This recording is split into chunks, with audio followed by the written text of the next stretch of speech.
Ce sont deux biologistes, préoccupés par le sort de la biodiversité mais aussi deux vulgarisateurs, avec l'envie de partager leurs connaissances sur un monde en danger. Leur outil principal, un film documentaire tourné en 2013 et une exposition à la portée de chacun. Découvrez donc dans le second épisode de Super 8 Barbara et Julien et leur expédition entre deux Amériques.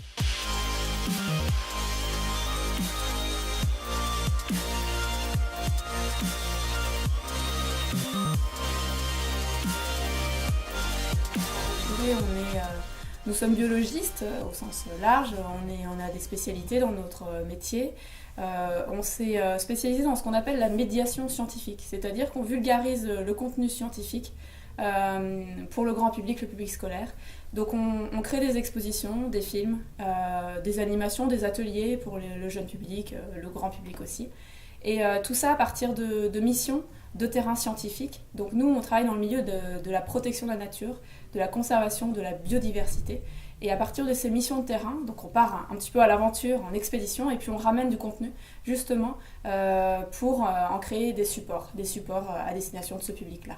À la base du projet, on est parti avec Barbara en expédition, c'était en 2013, pendant 6 mois et demi en Amérique centrale. Donc on est parti du sud du Mexique et on allait jusqu'au Panama, donc on a traversé l'ensemble du territoire sur 8 pays. Et l'idée de cette expédition, c'était vraiment d'aller à la rencontre des acteurs de la protection de la nature. Donc que ce soit des scientifiques, que ce soit des personnes qui s'inscrivent dans le champ des organisations non gouvernementales, plein de profils comme ça très différents, mais qui agissaient dans une même volonté, dans un même sens qui était celui de la conservation de la nature. Et donc à partir de cette expédition-là, on est revenu en France fin 2013 et on a commencé à travailler sur des supports de médiation scientifique, comme le disait Barbara. Et là, on a d'abord créé des conférences, des animations scolaires. Après, ça a été une exposition interactive, immersive, qui a justement été présentée ici au sein de la médiathèque de Chalonnes. Et puis, le plus récent, un film documentaire qui est sorti maintenant depuis un peu moins d'1 an et avec lequel on fait le tour des festivals, on fait aussi des projections publiques en cinéma. Mais on utilise vraiment ce film-là comme un véhicule qui nous permet d'aller jusqu'au public et parler de toutes les thématiques autour de la protection de la nature. Cette expédition de 6 mois et demi en Amérique centrale nous a permis d'aller à la rencontre des acteurs locaux de la protection de la nature.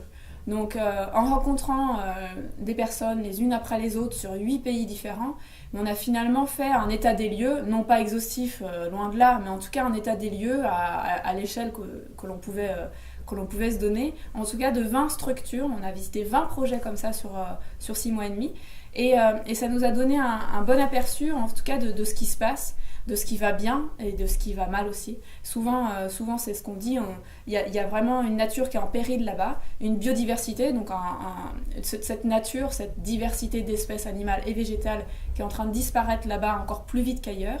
Et c'est bien pour ça d'ailleurs qu'on travaille dans ces milieux-là, dans des zones comme ça, qu'on appelle des points chauds de biodiversité. On en parle un petit peu dans le film. Et donc l'idée, c'était vraiment de savoir quelle était la situation, c'est pour ça qu'on se rend sur place, et quelles sont les solutions. Comment peut-on venir en aide à ces personnes, à ces structures qui œuvrent pour la protection de la nature, là où très vite la nature disparaît. C'est à chacun de se positionner par rapport à tout ça. C'est cette nature qui nous environne, on en a profondément besoin déjà, un besoin vital. Mais est-ce que finalement c'est ça le but, c'est de protéger ce besoin vital, ou c'est plus loin que ça? Peut-être que c'est encore ça le message. Protéger la nature simplement pour ce qu'elle est, au-delà des besoins dont on a de cette nature, que l'on a de cette nature. Est-ce qu'on ne peut pas juste considérer la nature telle qu'elle est et la protéger tout simplement pour ça? Et puis c'est aussi ce film un message pour tout le monde de passer à l'action. Peu importe que l'on soit spécialiste, que l'on soit féru de nature, cette nature on en a besoin et c'est à chacun d'agir pour la préserver.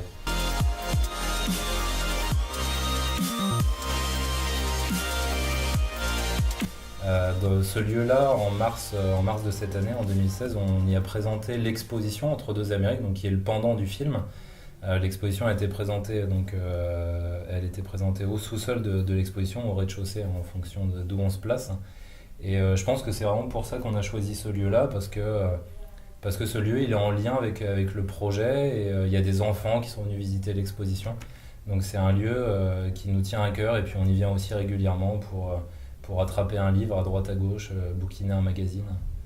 Cette exposition, elle a pour but d'apporter beaucoup de compléments d'informations à tout ce qu'on ne peut pas forcément témoigner dans un message, dans une conférence ou dans un atelier scolaire d'une heure par exemple. Donc cette exposition, elle est assez riche, elle est complète, on peut y passer 3-4 heures parfois pour lire tout ce qu'il y a à lire, pour voir tout le contenu vidéo. Il y a des cabines vidéo, il y a aussi des jeux d'interaction, de lumière, de son, etc. Justement, ce côté ludique, ça permet sans doute d'attirer un public assez novice sur ces questions-là aussi. Donc on espère que cette exposition, elle a beaucoup de portes d'entrée pour un public le plus large possible, parce que finalement, on est tous concernés par ce que cette exposition peut présenter finalement. Donc elle est assez lourde au niveau de la logistique, et quand on déplace cette exposition dans sa forme intégrale, on part avec un camion 20 mètres cubes. Donc ce qui n'est pas évident pour les structures d'accueil. Mais on a des formats qui sont beaucoup plus légers au niveau de la logistique. Et ces formats-là, ils nous permettent d'accompagner le film sur certains événements, par exemple des festivals, où on va présenter des tirages photos avec certains panneaux d'information. Donc on essaye au maximum de la faire vivre à l'échelle régionale, voire à l'échelle du pays.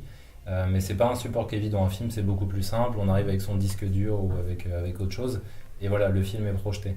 Une exposition, c'est pas la même chose. Mais c'est quelque chose qui est très riche. Et quand l'exposition est en place, c'est vraiment un rapport différent avec le public. L'exposition, elle est face à soi, on l'expérimente. Donc le public est immergé directement dans notre univers. Un film, comme tu le disais, c'est pas la même chose. Il y a plus de distance. Et pour que les gens entrent dedans, ça demande plus d'efforts. Alors que quand on entre dans un lieu d'exposition, on est plongé dans l'atmosphère et on revit ou on vit en partie en tout cas l'expédition qu'on a pu mener en Amérique centrale.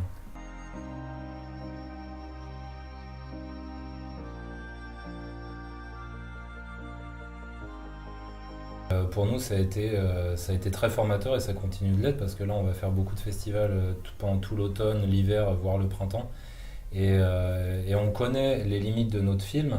Mais ce film-là, il date de 2013. Enfin, en tout cas, le tournage était en 2013 pendant l'expédition. Donc on apprend de ses erreurs, et puis voilà, ça fait partie du processus normal. Comme ça, l'un comme l'autre, on n'a pas du tout de formation dans l'audiovisuel. Donc on a appris sur le tard, pendant l'expédition, et on continue à apprendre. Et voilà, on espère petit à petit avoir des films qui soient de plus en plus aboutis sur le plan des images, sur le plan du son. Et de ce point de vue-là, les retours des professionnels comme du grand public ont été ultra formateurs. Et puis après, la tournée qu'on a intitulée E2A on Tour, donc entre deux Amériques en tournée, elle va continuer longtemps. On a des dates là jusqu'en mai 2017. Donc on est juste au tout début de cette finalement deuxième phase de tournée, avec des dates un petit peu partout, dans le Maine-et-Loire, mais pas que. Des dates à Toulouse, à La Ciotat, encore en Bretagne, un petit peu partout. Et sur notre site internet, netexplorer.fr, on retrouve l'ensemble des dates de la tournée. Donc Entre deux Amériques, en effet, c'est un projet multi-support, donc film, exposition, conférences, ateliers, animation scolaire, etc. Mais on est déjà reparti sur un nouveau cycle avec des nouveaux projets. Nous sommes repartis en expédition sur le terrain à la frontière entre le Panama et la Colombie au mois de mai dernier, en mai 2016. Où là nous avons créé de nouveaux contacts sur place avec cette fois-ci des communautés indigènes qui tentent de préserver certaines zones de nature, dans cette zone particulière à la frontière entre le Panama et la Colombie. Donc cette expédition, qui s'appelle l'expédition Darien, elle a donné naissance à encore une nouvelle idée de création de support. Donc on est en train de créer des supports d'exposition, un peu de contenu vidéo aussi. On en a beaucoup moins que ces 6 mois et demi passés en Amérique centrale, puisque cette fois-ci la mission en tant que telle c'était 10 jours sur place. On est parti 1 mois au total au Panama.